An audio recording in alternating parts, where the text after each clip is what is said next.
y la hemos convocado unos minutos. Le agradecemos su tiempo a la doctora Claudia Salvatierra, es catedrática. Así que, doctora, bienvenida, buenas noches. Buenas Feliz noches, 2024. Carlos. Muchas gracias. Bueno, muchas gracias. La verdad es que hacía mucho tiempo que no conversábamos. Desde la pandemia, creo. Es verdad, es verdad. Así que bueno, es grato poder volver a encontrarla. Y con un tema de mucha vigencia y que no sé, usted me dirá si es sano que se analice, se debata. Es sano que se debatan las leyes. Sí. Lo que pasa es que esta no es una ley, es un decreto que no es necesario ni urgente, como últimamente se dice. Entonces, está bien que se debatan porque eso es lo que necesitan las leyes, pero esto es lo que no se ha pasado. Por eso que el DNU básicamente ha sido cuestionado en cuanto a su forma, a la forma en la cual se lo ha implementado. Bueno, y ahora la seguidilla de amparos que se han presentado en la justicia, que están cuestionando, además de la forma, el fondo, el contenido, la sustancia de ese decreto de necesidad y urgencia. ¿Usted qué destacaría de estos cambios que pretende implementar el DNU, que está, bueno, en vigencia casi en su totalidad, excepto estas cuestiones? Estas cuestiones procesales. Sí. Pero, bueno, para mí de lo del DNU, lo más importante, porque en lo que hace a las modificaciones en la ley de contrato de trabajo y el tan temido indemnización por despido, prácticamente allí no ha habido demasiados cambios, salvo en lo que se refiere a la posibilidad de que se pueda negociar colectivamente. Pero no se ha modificado lo que es el artículo 245 de la ley. Pero para mí lo más preocupante es la situación en que quedan los trabajadores que no están registrados. En Argentina tenemos un altísimo porcentaje de trabajadores no registrados y estos trabajadores no registrados con este DNU y si se aprueba el proyecto famoso de bases, esta ley ómnibus, van a quedar sumamente desprotegidos. ¿Por qué? Porque lo que hace el DNU, al comenzar, estamos hablando de lo que es laboral, lo primero que hace es la supresión de numerosas normas laborales que establecían sanciones o multas para los empleadores para el supuesto de que los trabajadores no estuvieran registrados o estuvieran deficientemente registrados. Todas estas multas con el DNU 70 desaparecen. Y esto se refuerza con bases, se refuerza con esta ley ómnibus, porque tiene un capítulo que habla sobre el fomento del empleo, creo que algo así se llama. Y en este capítulo se refiere a las facilidades para la registración de trabajadores, a donde se llama un blanqueo para todos aquellos trabajadores que no estaban registrados con anterioridad a la vigencia de la ley. Así dice el proyecto. El tema es que, además de facilitar esta registración, lo que hace esta futura ley es derogar todos los que son multas, establece condonaciones de multa, elimina los asientos en el REPSAL, que es el registro para infracciones laborales, y hace una condonación de deudas, incluso aquellas deudas por retenciones de aportes y contribuciones al sistema de seguridad social.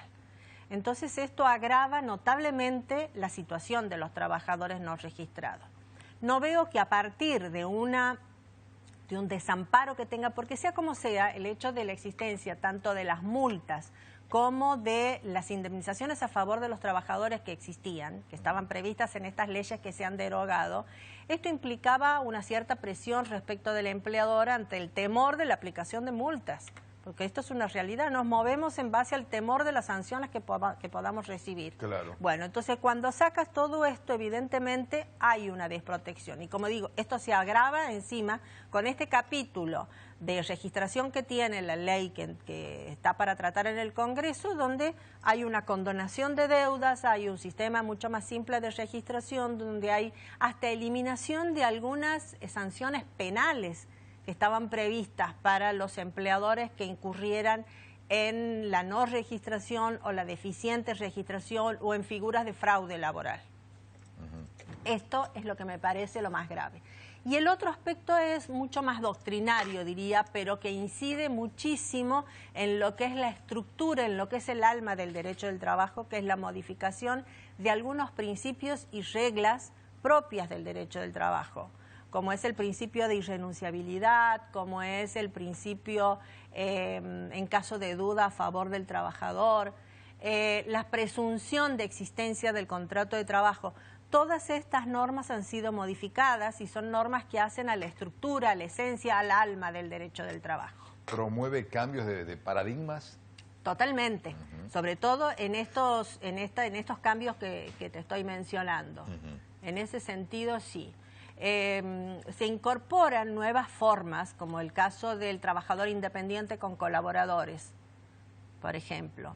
Y esto para mí es como una especie de un blanqueo de trabajadores en negro. Estamos hablando de un trabajador independiente cualquiera que tenga para colaborar con él a 5 trabajadores, que normalmente tendrían que ser trabajadores en relación de dependencia. Sin embargo, la ley los considera en este caso, a estos que van a trabajar y al trabajador independiente como autónomos, con la obligación de un módulo de aportes al sistema de seguridad social y de obras sociales, pero se consideran como trabajadores autónomos. En realidad, cuando estamos hablando de que se trataría de una relación de dependencia, porque hay un principal que va a estar dando instrucciones sobre el modo y la forma de realización de los trabajos. Cambio de paradigma. La ley, el contrato siempre se presume por la prestación de servicios. Sin embargo, ahora esto es lo que se modifica en la ley.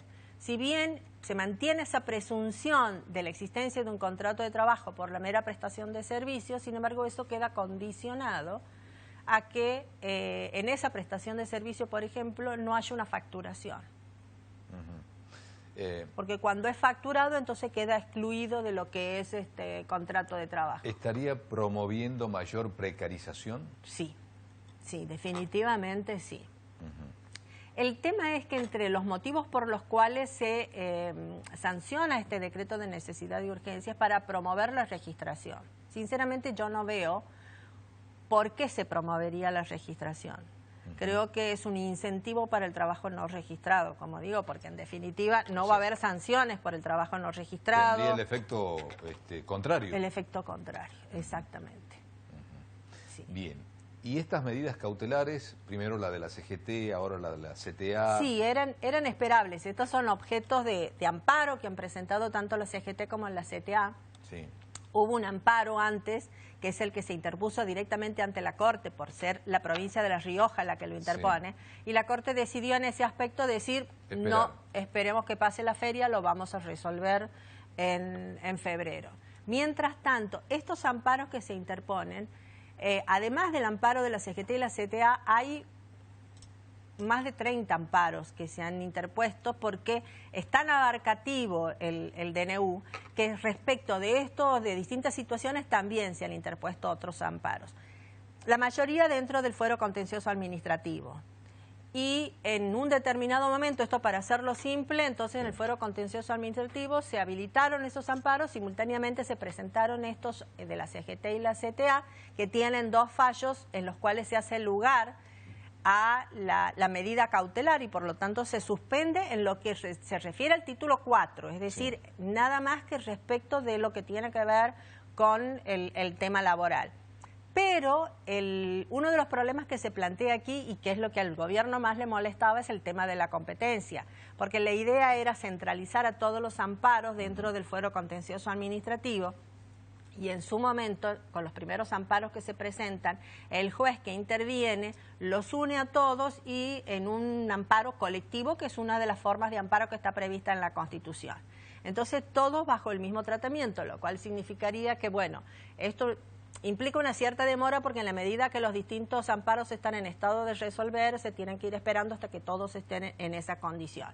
Pero, ¿qué pasó? Después el juez de feria dijo, no, aquí hay una multiplicidad de temas para tratar, son temas distintos y deben ser tratados cada uno, como lo dijo la Cámara al habilitar las medidas cautelares, cada uno en función del tema, en función del fuero. Entonces dijo, no, separamos entonces los amparos y cada uno vuelve a su fuero de origen. Le pido una conclusión.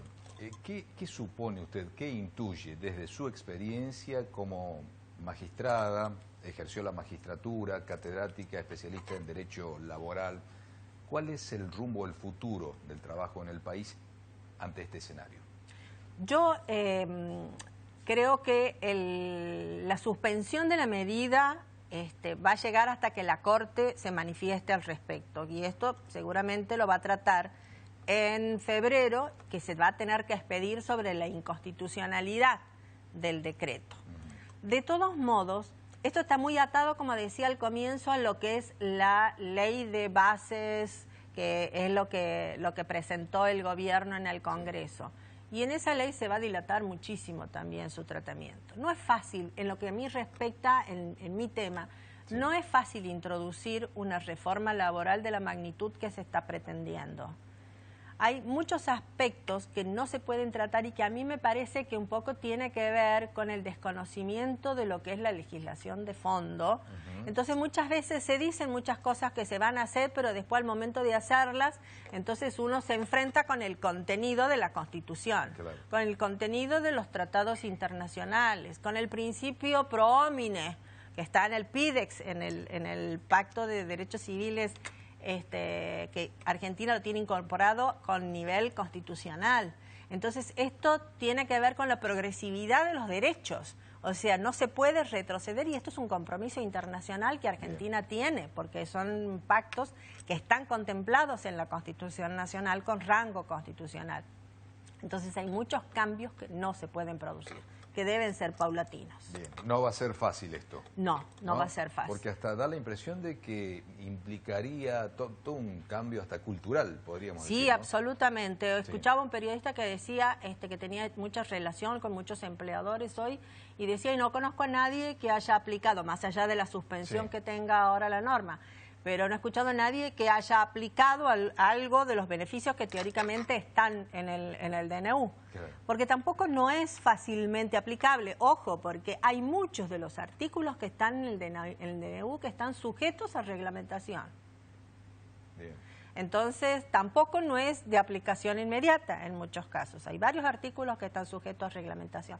Por eso a mí me parece que el DNU es como un approach a lo que está en definitiva y a lo que en definitiva le interesa al gobierno, que es el paquete que está en la ley ómnibus. La ley ómnibus. Bueno, doctora, agradecerle su tiempo, su presencia y en algún momento la vamos a llamar desde la radio. Bien, muy bien. Bueno, muchas gracias. Ha sido muy gentil. Vamos a seguir nosotros con más información.